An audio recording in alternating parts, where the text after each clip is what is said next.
A very good afternoon to you. Welcome to World at Noon on Osrc TV. I am Obi Chukwemeka Uti.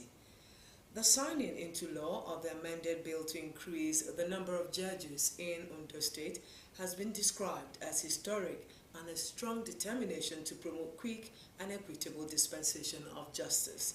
Governor Lucky Aiyedatiwa, who signed the bill into law at Cocoa Conference Hall of the Governor's Office in Akure, renews his administration's commitment to making the state judiciary the envy of the nation. The governor reaffirmed his dedication to strengthen the fabric of society and enhance administration of justice. Government House correspondent Wahab Bankole reports that the number of judges in the state has now increased from 24 to 35.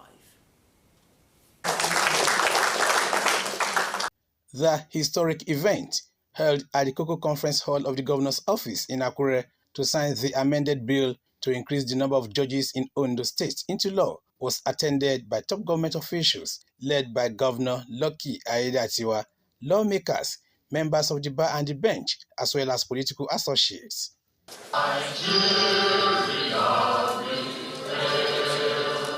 The Chief Judge of the state, Justice Olusegun Odushola, said the event was a testament to the commitment of Governor Aiyedatiwa to reduce delay in the administration of justice. This expansion will enable us to tap into the talents of a diverse range of legal professionals, bringing fresh perspectives and expertise to the bench.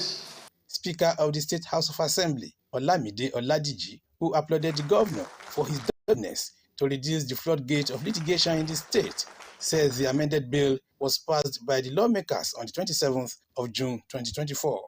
The bill will open the frontier of judiciary toward the appointment of quality lawyers in occupying the bench. This will enhance quick delivery of justice. Governor Lucky Aiyedatiwa, who described the occasion historic, said it will help to promote quick and equitable dispensation of justice in the state.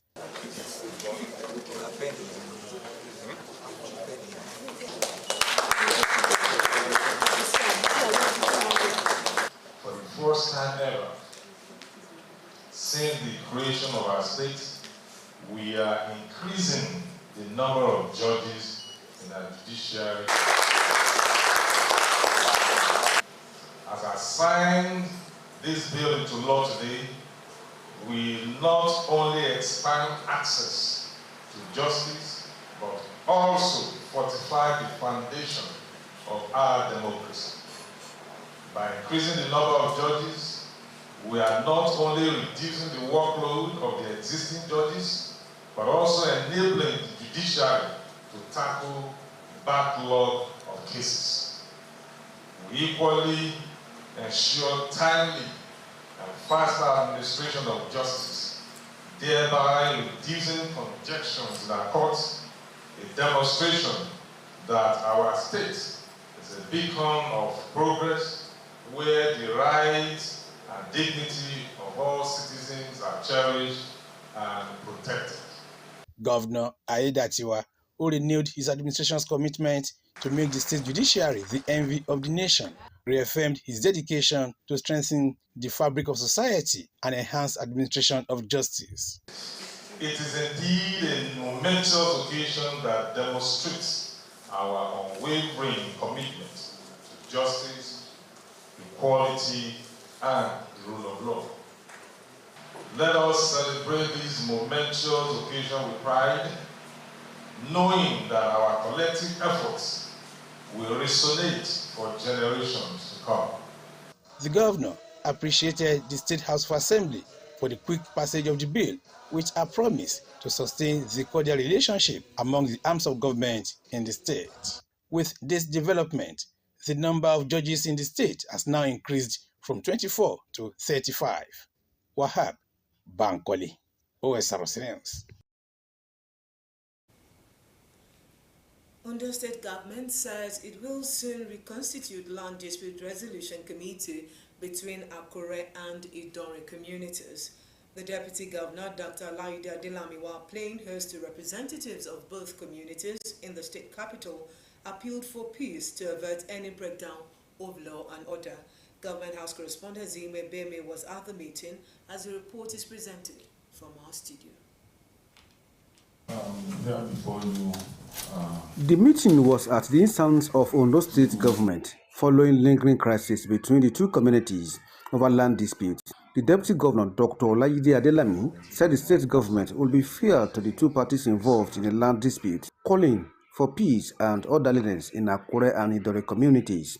Dr. Adelami said the governor, Lucky Ayedatiwa, would continue to engage the people to reduce the burden of boundary disputes and bring governance closer to them. He said a committee will be set up to hear both parties involved and come up with resolutions that would put an end to the crisis. I understand committee was raised for this purpose before, but because of the demise of the governor, the committee could not submit their report. So the summary is that you explain everything. The summary is that we are going to reconstitute another committee to solve this problem. But meanwhile, let the status quo remain.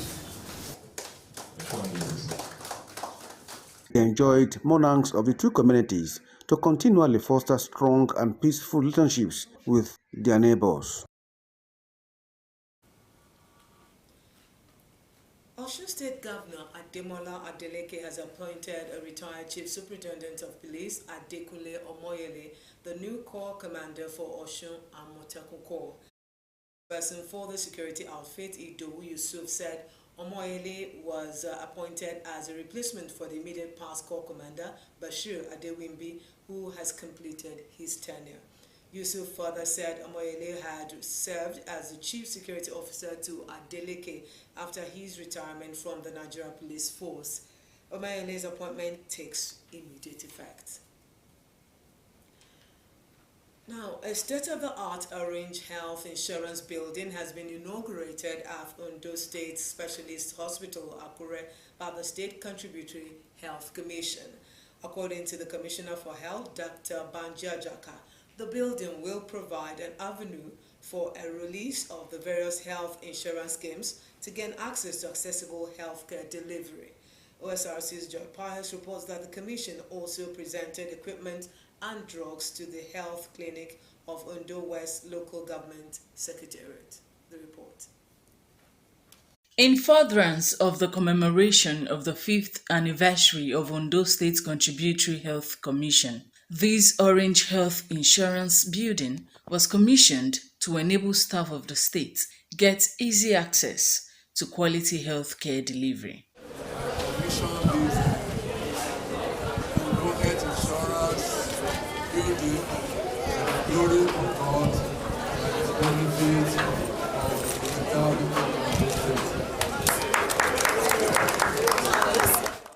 Inaugurating the edifice, Ondo State Commissioner for Health, Dr. Banjiajaka, restated the place of the state government in providing quality services to the people of the state. What we should do is to, going forward, qualitative service provided across a network of providers across the 18 local governments. Secretary, Ondo State Drugs and Health Commodities Management Agency, Amos Oyegbusi, and others commended the initiative, calling for proper maintenance of the building. We need to have that agreement, to have a protocol. If you are thinking of project material, what do you need? If you are thinking of simple complication, what do you need? The health sector is turning to greater height in those states. We are no longer employed for activity, we are employed for productivity. For me, that is the way healthcare should go. Patients should leave the hospital satisfied that they have a website. The team was also at Ondo West Local Government Secretariat to present equipment and drugs to the health clinic.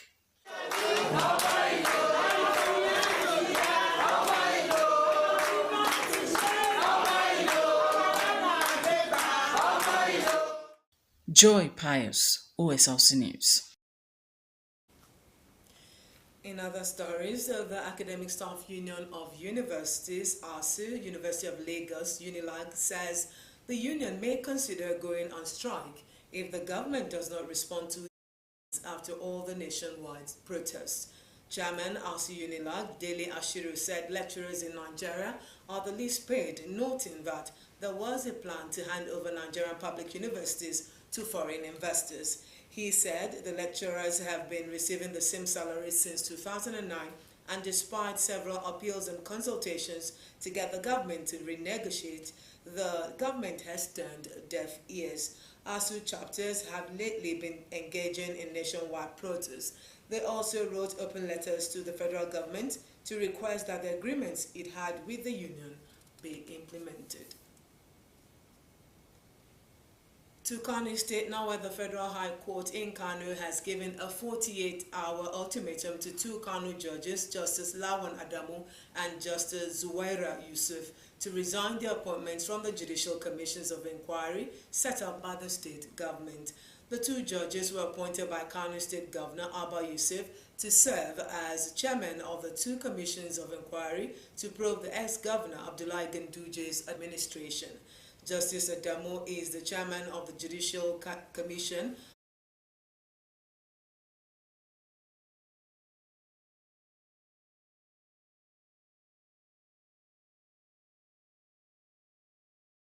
and missing persons. Justice Simon Amobeda, who gave the order while delivering his judgment in the case instituted by Ganduje, asked them to desist from performing executive functions assigned to them by the governor in courtrooms meant to adjudicate disputes between persons and authorities in the state. The judge said the action by Yusuf to set up the commissions of inquiry to investigate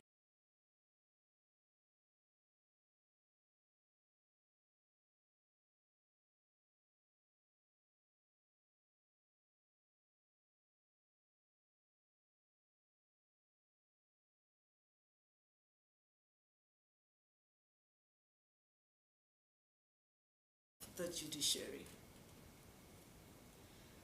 The federal government has increased the rates and charges for all activities in the mining sector. Minister of Solid Minerals Development expressed concerns over non-remittance by some operators. Alake said mining operators in the industry were making huge amounts of money, but it refused to remit them to the federal government. The minister noted that the development was in view of the introduction of qualitative measures being implemented in recent times. He assured that the new development would raise the level of services, improve traffic of transactions, and develop infrastructure. The Nigeria Civil Aviation Authority has suspended 10 private jet operations over failure to begin the recertification process. This is contained in a statement by the Director of Public Affairs and Consumer Protection, Michael Achimogo, in Abuja. The agency said Nigeria Civil Aviation regulations forbid holders of permits for non-commercial flights from using their aircraft for carriage of passengers, cargo, or mail for hire or rewards. The agency said its officials had been deployed to general aviation terminals and private wings of airports to monitor activities of other license holders against breach. 6 students from 3 secondary schools in Nigeria have finished tops in the World Outstanding Cambridge Learners Awards for the June and November 2023 Cambridge Examination Series. The country announced this at the British Council Recognition and Outstanding Cambridge Learners Awards in Lagos. The country director said 2 Nigerian students, Oluwademilade David and Sharon Omahome Sharon, made the achievements in the June 2023 Cambridge Examination Series, while 4 emerged from the November 2023 series. The British Council, in collaboration with Cambridge International Examinations, recognizes outstanding achievements of students from various British Council partner schools across Nigeria. Persons said the awards went to learners who achieved the highest marks globally in English as a second language. Coast guards in Mauritania have recovered 89 bodies of migrants from a boat that capsized in the Atlantic Ocean. 9 people, including a 5-year-old girl, were rescued, but dozens more are missing. Survivors say the vessel, a traditional fishing boat, set last week from the Senegalese-Gambian border area with 170 people on board. Mauritania is a key transit point for migrants trying to reach Europe from West Africa, with thousands of boats departing from the country last year. The Spanish government says nearly 40,000 people arrived there last year, double the number from the previous year. To election matter, UK's opposition Labour Party has won a huge parliamentary majority in the country's general election, unseating the incumbent Conservatives after 14 years. This morning, Labour passed the threshold needed to govern alone as outgoing Prime Minister Rishi Sunak considered defeat. Keir Starmer, leader of the centre-left Labour, will become the country's next Prime Minister and declare victory in the next hours. Aderonke Kolawole has more. And as Big Ben strikes 10, the exit poll is predicting a Labour landslide. An early exit poll on Thursday showed Britain's opposition Labour heading towards a record-breaking election victory. Thank you very much. The centre-left parties projected win will end 14 years of Conservative government. That a Labour government in Westminster and hand its leader, Keir Starmer, the keys to the Prime Minister 10 Downing Street office on Friday morning. Opinion polls have consistently given Labour around a 20-point lead. Starmer's campaign has been built around a promise of change, tapping into discontent at the state of Britain's stretched public services, falling living standards, sluggish economic and political instability. I know the high office I have accepted. Prime Minister Rishi Sunak had sought to persuade voters that his 20-month stint in charge has set the economy on an upward path. But scars from a cost of living crisis, years of turmoil under his predecessor that led to 5 prime ministers in 8 years, and Britain's Brexit vote to leave the European Union in 2016 remain. The Conservatives seemingly predicted their crushing fate in the days before the vote, turning their focus instead to damage limitation. Isn't it great to have our Conservative family united, my friends? Yeah! Sunak on Monday touted his party as the only one to counter a Labour-led government. Well, good morning, everybody. And said a vote for the right-wing Reform UK party would hamper any chance of his party forming a strong opposition. Reform has framed itself as an alternative to the Conservative. Reform UK colours. And leader Nigel Farage has already threatened to be a thorn in Labour's side. The centrist Liberal Democrats set out to be a further drain on Conservative support. If we knock down that blue wall, I think the Tories could fall like dominoes.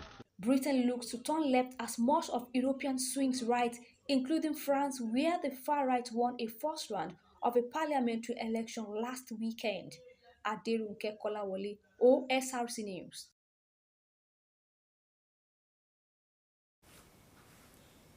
In the meantime, in France, more than 50 candidates and activists have come under physical attack in the runoff to Sunday's 10th final round of parliamentary elections. Interior Minister Gerald Darmanin revealed the figure after government spokeswoman Priska Tevnut, her deputy and a party activist were brutally assaulted as they put up election posters in Meudon, southwest of Paris. The motive for the attack is not clear, but Ms. Tevnut has returned to Meudon with Prime Minister Gabriel Attal, who condemned what he called attacks of intolerable cowardice. Mr. Darmanin said the attacks were taking place in a climate in which France was on edge and more than 30 people had been arrested. 3 teenagers and a man aged 20 were arrested by police, and the incident was quickly condemned across the political spectrum. Staying with electoral matters, voting is underway to elect a new Iranian president as a hardline conservative goes head-to-head with a reformist. The runoff comes after no candidate secured a majority in the first round of election on June 28, which saw a historically low voter turnout of 40%. One of them, Dr. Masoud Pezeshkian, a heart surgeon, is critical of Iran's notorious morality police, but his rival Saeed Jalili favors the status quo. The election was called after Iran's previous president, Ibrahim Raisi, was killed in an helicopter crash in May, in which 7 others died. Dr. Pezeshkian has caused a stir after promising unity and cohesion, as well as an end to Iran's isolation from the world. To conflict-related stories, the Lebanese armed group Hezbollah has launched more than 200 rockets and attack drones into northern Israel in response to the killing of one of its senior commanders. Israel's military said one of its officers was killed in the barrage, which started a number of fires. The military in response said it had targeted Hezbollah military structures and other targets in southern Lebanon. Akintunde Akishimana has the detail. Smoke billows from the roof of a mall in the northern Israeli city of Akka after a rocket barrage launched from Lebanon was intercepted overhead. Lebanon's Hezbollah launched a major rocket and drone attack on Israel and threatening to hit new targets in retaliation for the killing of a top commander in the south of the country. The latest surge of violence in the steadily worsening border conflict sparked by Gaza. The conflict between Iran-backed Hezbollah and Israel has raised fears of a full-scale war, which both sides have indicated they want to avoid, and diplomatic efforts led by the United States are working to prevent. Mohammed Nasser was one of the most senior Hezbollah commanders Israel has killed during the conflict. Senior Hezbollah official Hassem Safieddine, speaking at a memorial for him, said the group will widen its target after his killing. The series of responses continues in succession, and this series will continue to target new sites that the enemy did not imagine would be hit. Sonic booms rattle nerves for the second day in Beirut and other parts of Lebanon as Israeli jets broke the sound barrier, according to Lebanese state media. Hezbollah said it launched more than 200 rockets and a swarm of drones at 10 Israeli military sites. The Israeli military distributed videos it said showed interceptions as well as strikes on Hezbollah targets in Lebanon. The hostilities have inflicted a heavy toll on both sides of the frontier, forcing tens of thousands of Lebanese and Israelis to flee their homes. Akintunde Akishimola for Osrc News. Meanwhile, EU leaders have expressed concern over media reports Hungarian Prime Minister Viktor Orban may be meeting Russian President Vladimir Putin in Moscow. Mr. Orban, whose country now holds the EU rotating presidency, is the bloc's only head of national government to have kept close ties to the Kremlin following its full-scale invasion of Ukraine in 2022. European Council President Charles Michel said Mr. Orban had no mandate to engage with Russia on behalf of the EU, while Polish Prime Minister Donald Tusk asked for clarification. Mr. Orban has been a vocal critic of Western support for Ukraine, slowing agreement on a $54 billion EU aid package designed to support Ukraine in its defense against Russia. Let's now turn our attention to the U.S., where tens of thousands of people in Northern California have been told to leave their homes as wildfires grow across the state during a heat wave. About 8,000 people were under evacuation warnings or orders after the Thompson fire broke out 2 days earlier, according to California Department of Forestry and Fire Protection. Dangerously hot weather is expected to continue with temperatures of 47 degrees Celsius forecast in some areas until early next week. No one has died, while 74 structures across the state have been destroyed or damaged from fires this season. The city of Oroville, near where the Thompson fire started, cancelled its July 4 Independence Day fireworks celebration over the risk of starting another blaze. Staying with the U.S. but now in sports, African Games medalist Consider Ekanem and new national women's 400 meters champion Esther Joseph have been signed by the Tennessee Track and Field in the National Collegiate Athletic Association of the United States of America. The NCAA is a program which allows students to combine athletics and sports and on a scholarship as well, with the opportunity of transitioning into professional athletes after their studies. Consider and Joseph will be on the roster of Tennessee Track and Field ahead of next season. Both athletes were winners for Nigeria at the 2023 African Games in Ghana. 20-year-old Consider, who was discovered by former Nigerian sprinter Sheun Ogunkoya in Akure, claimed bronze in the men's 200-meter and added gold to it with the men's 4x100-meter relay team in Ghana. And that does it on World at Noon. Thank you for your time.